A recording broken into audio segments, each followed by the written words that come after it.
Good morning students. हम आगे के वीडियो में राष्ट्रपति की शक्तियों का वर्णन करेंगे। जैसा कि मैंने आपको बताया कि राष्ट्रपति भारतीय संविधान के संदर्भ में संवैधानिक प्रधान होता है और दूसरा जो हेड होता है वो हेड ऑफ गवर्नमेंट जो कि प्रधानमंत्री और उनका मंत्रिमंडल होता है। हम इस वीडियो में देखने की कोशिश करेंगे कि राष्ट्रपति की शक्तियाँ कितने प्रकार की होती हैं। बेसिकली राष्ट्रपति की शक्तियों का उल्लेख दो प्रकार की शक्तियों के रूप में किया जाता है। राष्ट्रपति की शक्तियाँ, जैसे मैं बताऊं आपको कि राष्ट्रपति की जो शक्तियाँ होती हैं वो मोटे रूप से हम उनको दो भागों में बांट सकते हैं। एक सामान्यकालीन शक्तियाँ और एक आपातकालीन या इमरजेंसी प्रोविजन जो होती हैं आपातकालीन शक्तियाँ। सामान्यकालीन शक्तियों में और आपातकालीन शक्तियों में अंतर है। सामान्यकालीन शक्तियों में हम देखते हैं कार्यपालिका संबंधी, विधायी संबंधी, विधायी के अलावा वित्तीय शक्तियाँ होती हैं, सैन्य शक्तियाँ, न्यायिक शक्तियाँ। इन शक्तियों को हम सामान्यकालीन शक्तियों में रख सकते हैं। आपातकालीन जो इमरजेंसी प्रोविज़न होते हैं उनका उल्लेख हम इसी वीडियो में करेंगे। अनुच्छेद 352, 356 और 60 के तहत आपातकालीन शक्तियों का उल्लेख किया गया है। तो हम पहले देखते हैं कि राष्ट्रपति की जो शक्तियां हैं वो सामान्यकालीन शक्तियां कौन कौन सी होती हैं। उनमें सबसे पहली शक्ति जो आती है वो है कार्यपालिका संबंधी शक्ति। संविधान के अनुच्छेद 53 के अनुसार कहा गया है कि कार्यपालिका शक्तियों का प्रयोग राष्ट्रपति मंत्रिपरिषद के परामर्श के आधार पर करता है। अर्थात अनुच्छेद 53 में कहा गया है कि वो कार्यपालिका शक्तियों का प्रयोग करेगा, तो स्वयं करेगा या अपने अधीनस्थ पदाधिकारियों द्वारा करवाएगा। यहाँ यह उल्लेख करना जरूरी है कि कार्यपालिका शक्तियों का प्रयोग राष्ट्रपति मंत्रिपरिषद के परामर्श के आधार पर करता है। 42वें संविधान संशोधन 1976 के द्वारा राष्ट्रपति को मंत्रिपरिषद की सलाह मानने के लिए बाध्य कर दिया गया था। अर्थात हम यूँ कहें कि जो मंत्रिपरिषद कहे उसको मानना ही होगा, उस बिल को राष्ट्रपति वापस नहीं लौटा सकता। ऐसा हुआ 42वें संविधान संशोधन 1976 में, जब हमारे देश के प्रधानमंत्री श्रीमती इंदिरा गांधी थे। लेकिन 44वें संविधान संशोधन 1978 के द्वारा जब पहली बार जनता सरकार आई और मोरारजी देसाई साहब हमारे देश के प्रधानमंत्री बने, तब ये संशोधन हुआ और इस संशोधन में यह संशोधित किया गया कि राष्ट्रपति को यह अधिकार है कि वह विधेयक को एक बार पुनर्विचार के लिए वापस लौटा सकता है। अर्थात यहाँ ये कहना चाहिए कि मंत्रिपरिषद जो चाहे वो नहीं होगा, राष्ट्रपति चाहे तो उस विधेयक को एक बार पुनर्विचार के लिए लौटा सकता है। लेकिन पुनर्विचार के बाद में भी अगर उस विधेयक में कोई संशोधन नहीं हो और पुनः वापस वैसा ही लौटा दिया जाए तो इस बार राष्ट्रपति को उस पर साइन करने होंगे। लेकिन पुनर्विचार विधेयक पर राष्ट्रपति को हस्ताक्षर करने ही होंगे। अर्थात जो अगर एक बार भेज दिया और फिर वापस पास करके भेज दिया तो देन राष्ट्रपति को साइन करने होंगे। राष्ट्रपति, प्रधानमंत्री और उनका मंत्रिपरिषद, महान्यायवादी, नियंत्रक एवं महालेखा परीक्षक, राज्यों के राज्यपाल, मुख्य निर्वाचन आयुक्त, वित्त आयोग के अध्यक्ष और सदस्य, संघ लोक सेवा आयोग के अध्यक्ष एवं सदस्यों की जो नियुक्ति करने का कार्य है वो राष्ट्रपति ही करते हैं। तो यूँ कहना यहाँ यह सही रहेगा कि भारत के जो मुख्य पद हैं उन पदों पर जो मेंबर और चेयरपर्सन होते हैं उनकी जो नियुक्ति होती है वो राष्ट्रपति के द्वारा कार्यपालिका शक्तियों के अंतर्गत की जाती है तथा इन्हें पद से हटाने का अधिकार भी राष्ट्रपति को दिया गया है।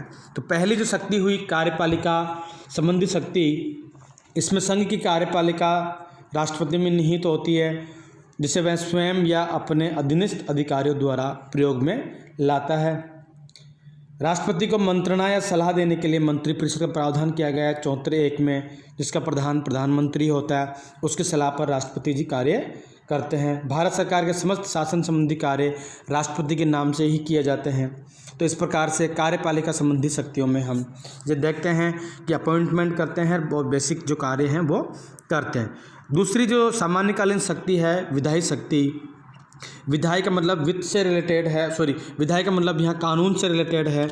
कोई भी कानून कोई भी बिल जब तक कानून का रूप धारण नहीं करता तब तक उस पर राष्ट्रपति साइन नहीं करते। विधायी मतलब कानूनी शक्तियाँ, कानून बनाने की शक्ति राष्ट्रपति के पास में कौन कौन सी हैं। राष्ट्रपति भारतीय संसद का एक अभिन्न अंग है। संसद के अंदर लोकसभा, राज्यसभा और राष्ट्रपति से मिलकर के संसद बनती है। बगैर राष्ट्रपति के संसद का अस्तित्व नहीं है, क्योंकि संसद कानून बनाती है और कानून को अंतिम रूप देने के लिए राष्ट्रपति के साइन होना बहुत ज़रूरी है। राष्ट्रपति संसद का अधिवेशन बुलाता है और सत्रावसान भी करते हैं।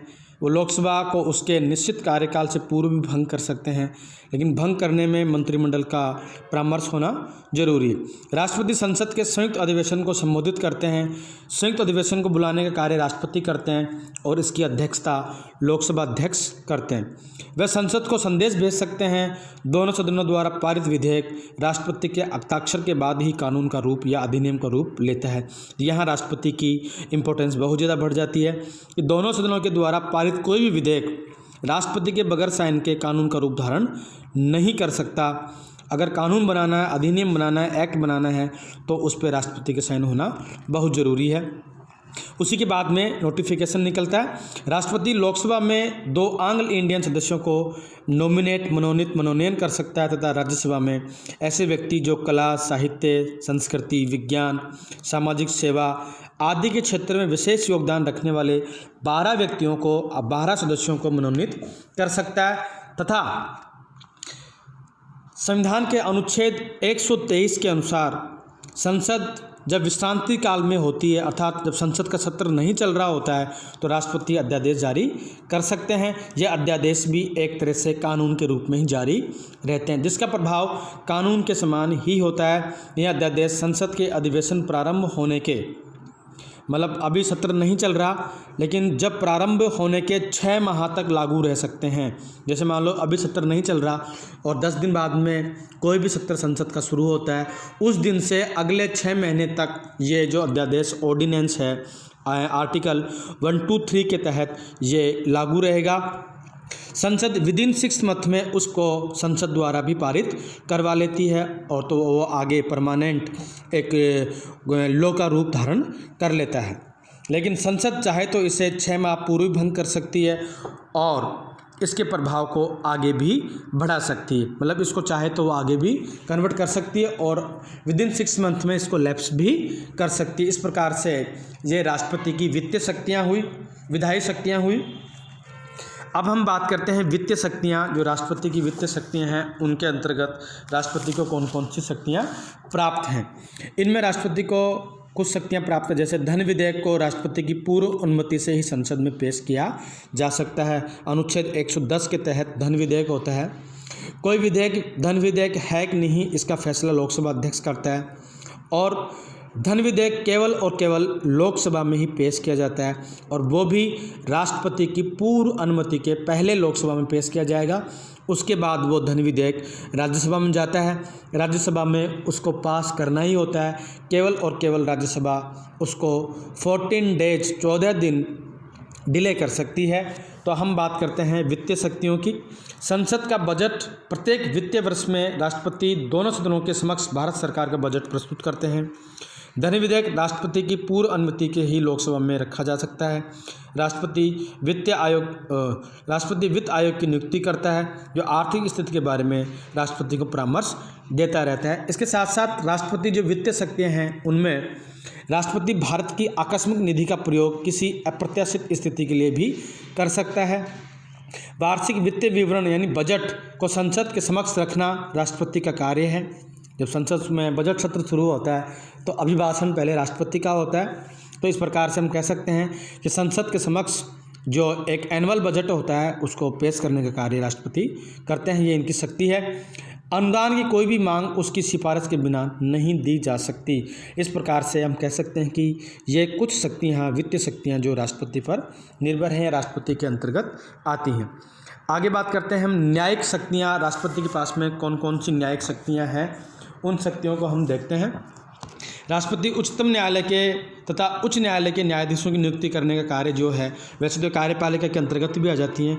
न्यायिक शक्तियों में राष्ट्रपति किसी भी व्यक्ति की सज़ा को कम कर सकते हैं, उसका समाधान कर सकते हैं तथा कुछ समय के लिए उसके दंड को स्थगित भी कर सकते हैं। ये अनुच्छेद 72 में कहा गया है।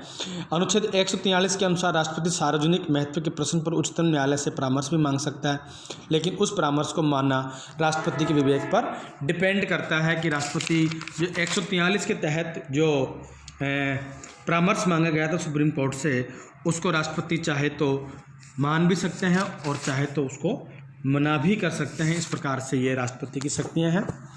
हम आगे बात करते हैं अनुच्छेद 71 के तहत जो बात राष्ट्रपति एवं उपराष्ट्रपति के चुनाव संबंधी विवाद समाधान तो करेगा। अब हम जो ये कुछ शक्तियाँ जो आपके सामने मैंने बताई है, कार्यपालिका, विधायी, वित्तीय, न्यायिक, ये शक्तियाँ जो हैं ये राष्ट्रपति की सामान्यकालीन शक्तियाँ हैं। इन शक्तियों के साथ साथ सैन्य शक्तियों की बात भी करते हैं। राष्ट्रपति भारत की सेना का सर्वोच्च सेनापति होता है। सर्वोच्च सेनापति भारत की सेनाओं का राष्ट्रपति होते हैं और जल, थल और वायुसेना प्रमुखों की नियुक्ति करने का कार्य भी राष्ट्रपति करते हैं। तो सामान्यकालीन शक्तियों में हमने देखा कि ये शक्तियाँ आपके सामने जो हैं, कुछ शक्तियाँ जैसे कि राजनयिक या डिप्लोमेटिक पावर्स भी राष्ट्रपति के पास में होता है। भारत का जो राष्ट्रपति होता है विदेशों में राजदूतों, व्यापार दूतों, राजनयिक प्रतिनिधियों आदि की नियुक्ति भी करता है। भारत का राष्ट्रपति अंतर्राष्ट्रीय मामलों में देश का रिप्रेजेंटेशन करते हैं। सभी संधि और समझौते राष्ट्रपति के नाम से ही किए जाते हैं।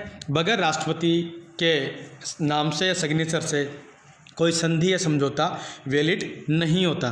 संसद की अनुमति से वह किसी भी युद्ध की घोषणा समाप्ति भी कर सकता है। ये सैन्य शक्तियों में आएंगी। अब हम बात करते हैं जो आपके अलग से सवाल भी आ सकता है कि राष्ट्रपति की जो आपातकालीन शक्तियां हैं, उन शक्तियों को हम किस प्रकार से देख सकते हैं। तो मुख्य रूप से राष्ट्रपति की जो शक्तियाँ हैं उनको हम दो भागों में आपने बांटा है। सामान्यकालीन शक्तियाँ जिसमें कि कार्यकारी और कार्यपालिका संबंधी, विधायी, वित्तीय, न्यायिक और सैन्य शक्तियों को हमने समावेश किया है। अब आता है आपातकालीन शक्तियाँ, जो कि भारत के संविधान के अंदर जो आपातकालीन शक्तियाँ ली गई हैं वो देखिए, आपातकालीन शक्तियों का जो भाग 18 के अनुच्छेद 352 से लेकर के 360 तक आपातकालीन शक्तियों का उल्लेख किया गया है।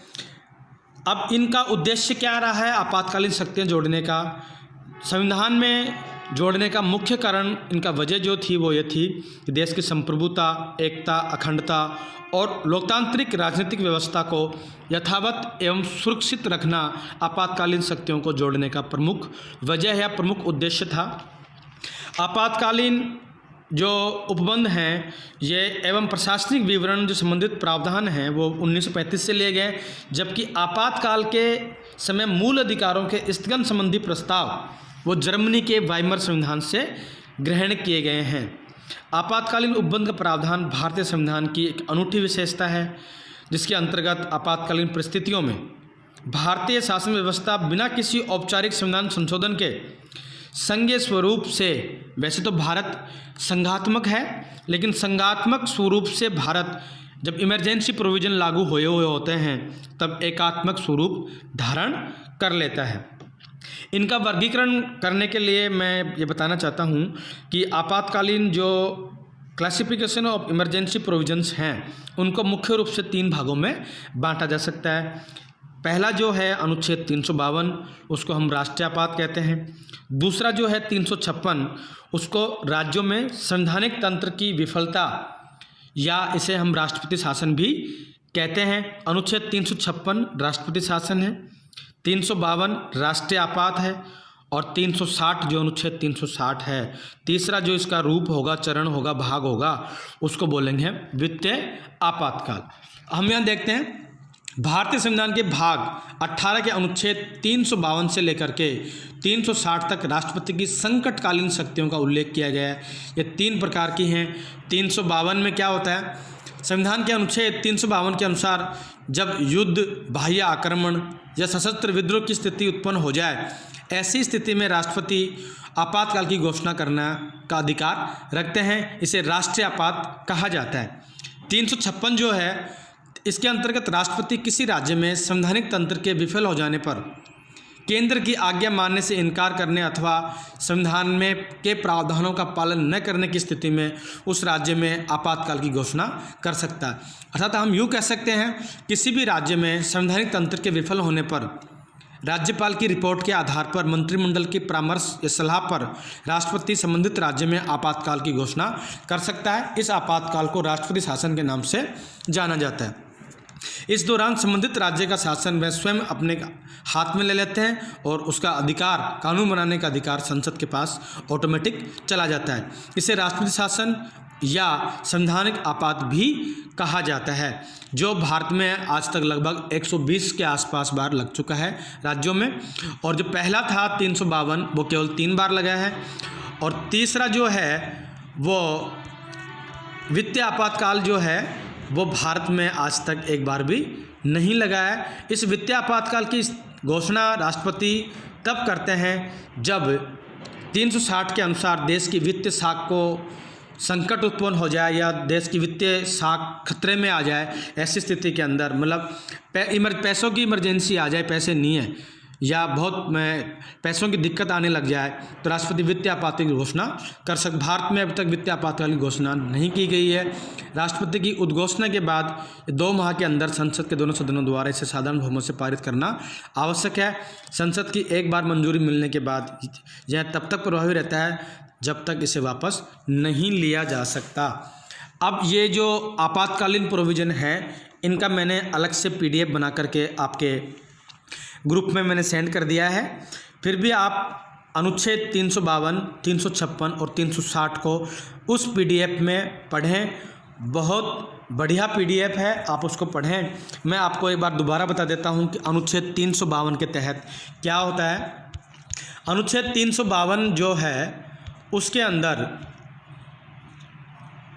राष्ट्रपति शासन, अभी हम बताते हैं आपको, राष्ट्रीय आपात 56-60, ओए होए कहाँ चले गए भैया, हाँ जी। अब हम बात करते हैं राष्ट्रीय आपात जो है वो अनुच्छेद 352 के तहत जो आपातकाल लगाया गया है उसका हम एक विस्तृत विवरण प्रस्तुत करने की कोशिश करते हैं। भारत के मूल संविधान में अनुच्छेद 352 के अनुसार आपातकाल की उद्घोषणा युद्ध एवं बाह्य आक्रमण और आंतरिक अशांति के आधार पर की गई थी। आंतरिक अशांति शब्द आप अच्छी तरह देखें कि आंतरिक अशांति, ये जो मूल संविधान के अंदर ऐसा किया गया था, लेकिन 44वें संविधान संशोधन 1978 के द्वारा जो आंतरिक अशांति शब्द है उस शब्द को हटा करके उसकी जगह सशस्त्र विद्रोह शब्द जोड़ दिया गया। अर्थात आंतरिक अशांति के आधार पर राष्ट्रीय आपात नहीं लगाया जा सकता। अगर सशस्त्र विद्रोह हो रहा है तो ही हम राष्ट्रीय आपात की घोषणा कर सकते हैं। ये ऐसा जोड़ा गया 44 संविधान संशोधन 1978 में मोरारजी देसाई की सरकार में, जनता सरकार थी। इस प्रावधान के अनुसार राष्ट्रपति संसद की स्वीकृति के बिना भारत या उसके किसी भाग में सुरक्षा संकट होने की स्थिति में राष्ट्रीय आपात की उद्घोषणा करता है। राष्ट्रपति की उद्घोषणा के बाद संसद की स्वीकृति के बिना 2 माह तक आपात की घोषणा प्रभावी रह सकती है। यह आपात राष्ट्रपति मंत्रिमंडल के लिखित परामर्श से लागू कर सकता है। यह जो मंत्रिमंडल का लिखित परामर्श ये जो लागू किया गया है, ये भी 44 संविधान संशोधन में लिखा कि मंत्रिमंडल का लिखित परामर्श होगा, लिखित प्रस्ताव होगा तो ही राष्ट्रपति अनुच्छेद 352 के तहत राष्ट्रीय आपात की घोषणा कर सकता है। उसमें युद्ध, बाह्य आक्रमण और सशस्त्र विद्रोह की स्थिति होगा तभी राष्ट्रीय आपात की घोषणा हो सकती है। इसकी घोषणा होने के 1 माह के अंदर, जैसे मान लो कि आज इसकी घोषणा हो गई, आज से 1 माह के अंदर लोकसभा और राज्यसभा के द्वारा विशेष बहुमत से आपातकाल के प्रस्ताव को पारित करना होता है। उसके बाद 6-6 महीने करके इसको अनंत काल तक बढ़ाया जा सकता है। यह आपात अब तक केवल 3 बार लागू किया जा चुका है या 3 बार लग गया है। अक्टूबर 62 में ये 62 से 1968 तक चला, चीन के आक्रमण के समय इन भाई आक्रमण हुआ। दिसंबर 71 से मार्च 77 तक पाकिस्तान के आक्रमण के समय, और जून 75 से मार्च 1977 आंतरिक अशांति के आधार पर। इसी आंतरिक अशांति शब्द के बाद में 1978 में सशस्त्र विद्रोह की स्थिति हो गया तो ही लगेगा। मतलब यूँ कहें कि 3 बार में तीसरा जो लगा वो आंतरिक अशांति के आधार पर, पहला और दूसरा पड़ोसी देश चीन और पाकिस्तान से युद्ध की स्थिति में लगाया गया। तो आज तक केवल 3 बार ही लगा है। 44वें संविधान संशोधन द्वारा अनुच्छेद 352 में कुछ संशोधन किए गए।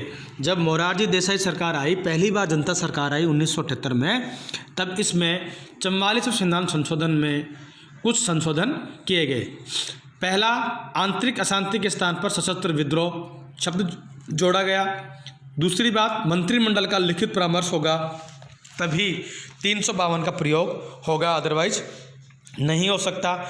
और तीसरा और चौथा जो है, घोषणा की समय सीमा 2 माह के स्थान पर 1 माह की गई। पहले 2 माह था, अब 1 माह के अंदर संसद को विशेष बहुमत के आधार पर इसे प्रस्ताव को पास करना होगा, अदरवाइज ये वहीं लैप्स हो जाएगा। आपातकाल के प्रस्ताव को साधारण बहुमत के स्थान पर विशेष बहुमत जरूरी है, तभी वो पास माना जाएगा, अदरवाइज नहीं माना जाएगा। इसमें कुछ चीज़ें नोट करनी होगी। अनुच्छेद 19 एवं अनुच्छेद 21 आपातकाल के दौरान भी स्थगित नहीं होते हैं। राष्ट्रपति के उम्मीदवार को 50 प्रस्तावक और 50 अनुमोदक होने आवश्यक हैं। पहले मैंने ये आपको बताया नहीं था, अब बता देते हैं कि जब राष्ट्रपति के कोई चुनाव लड़ रहा है, उस व्यक्ति को 50 प्रस्तावक और 50 अनुमोदक यानी समर्थक उसके पास में होने चाहिए, तभी वो चुनाव लड़ने के लिए योग्य हो सकता है। राष्ट्रपति शासन जो कि अनुच्छेद 356 या संवैधानिक आपात की स्थिति जो 356 में होती है, संविधान के अनुच्छेद 356 के अनुसार किसी भी राज्य में संवैधानिक तंत्र के विफल हो जाने के बाद राष्ट्रपति शासन की घोषणा की जाती है। इसे संवैधानिक आपातकाल भी कहा जाता है। इसे राष्ट्रपति शासन भी कहते हैं। राष्ट्रपति की उद्घोषणा के 2 माह के अंदर, पहला 52 भी 2 माह और 56 भी 2 माह के अंदर इसे साधारण बहुमत से संसद के द्वारा पारित किया जाना जरूरी है। पहले में विशेष बहुमत है और इसके अंदर साधारण बहुमत है। पहले में भी 2 महीने हैं और इसमें भी 2 महीने हैं, ये याद रखें आप। इसकी अवधि 6 माह करके अधिकतम 3 वर्षों तक बढ़ाई जा सकती है। 352 अनंत काल तक जारी रहा जा सकता है। 356 केवल और केवल 6 महीने करके, उसमें भी 6 महीने करके है और इसमें भी 6 महीने करके है, वो 3 वर्षों तक इसको बढ़ाया जा सकता है। लेकिन 1 वर्ष से अधिक बढ़ाने के लिए निर्वाचन आयोग से इसी बात का प्रमाण पत्र लेना होगा कि संबंधित राज्य में चुनाव करवाना संभव नहीं है, क्योंकि वहाँ तो जो सरकार होती भंग हो जाती है और सारा जो शासन सिस्टम होता है वो सेंट्रल गवर्नमेंट के अधीन चला जाता है। कानून बनाने का अधिकार भी वहाँ की विधानसभा से हट करके संसद के पास चला जाता है। इसके प्रभावी होते ही विधानसभा की संपूर्ण शक्तियाँ राष्ट्रपति के पास चल जाती हैं। राष्ट्रपति स्वयं या अपने प्रतिनिधि के माध्यम से वहाँ शासन व्यवस्था का संचालन करते हैं। वह विधानसभा की संपूर्ण शक्तियां संसद में ट्रांसफर्ड हो जाती हैं। सारी शक्तियां कानून बनाने की संसद के पास में चल जाती। भारत के अनुच्छेद 356 का प्रयोग बहुत बार किया जा चुका है। इसका पहला प्रयोग जो हुआ था 1952 पंजाब पेप्सू राज्य में इसका किया गया था। हम नोट देखते हैं। एसआर बॉम्बे बनाम भारत संघवाद में उच्चतम न्यायालय ने यह आदेश दिया कि अनुच्छेद 356 की न्यायिक समीक्षा हो सकती है। यदि न्यायालय राष्ट्रपति की संतुष्टि को वैध नहीं पाता तो उस राज्य को बहाल कर सकता है। हाल ही में महाराष्ट्र में राष्ट्रपति शासन की घोषणा की गई और फिर वापस में बहाल हुआ। वित्तीय आपातकाल जो कि 360 के तहत होता है, संविधान के अनुसार 360 के अनुसार देश की वित्तीय साख संकट में होने की स्थिति के अंदर राष्ट्रपति वित्तीय आपातकाल की घोषणा करते हैं। भारतवर्ष में अभी तक वित्तीय आपातकाल की घोषणा नहीं की गई है। राष्ट्रपति की उद्घोषणा के बाद ये 2 माह के अंदर संसद के दोनों सदनों द्वारा से साधारण बहुमत से पारित करना होता है। संसद की एक बार मंजूरी मिलने के बाद यह तब तक प्रभावी रह सकता है जब तक वो वापस नहीं लिया जा सकता। इस प्रकार से हम कह सकते हैं कि पहला जो 352 था राष्ट्रीय आपात 3 बार लग चुका है। 356 लगभग 120 से ज़्यादा लग चुका है और 360 आज तक नहीं लगा है। 352 के अंदर विशेष संसद का विशेष बहुमत जरूरी है, 356 और 360 में संसद का साधारण बहुमत जरूरी है।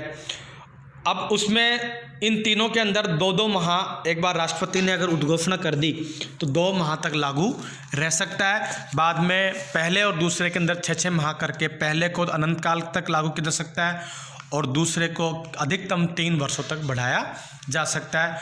360 को तब तक प्रभावी रहता है एक बार लगने के बाद में जब तक उसे वापस नहीं लिया जा सकता। तो आप याद रखें, अनुच्छेद 352 के अंदर संसद का विशेष बहुमत चाहिए, जबकि 356 और 60 के अंदर साधारण बहुमत से इस आपातकाल को संसद पारित कर सकती है। Thank you. इस वीडियो में इतना ही पढ़ेंगे। मैंने जो दोबारा पीडीएफ भेजी है उस पीडीएफ को आप अच्छे से पढ़ लें। ये तीनों में तुलनात्मक अध्ययन भी आपके एग्जाम में आ सकता है। Thank you. Be safe, be careful.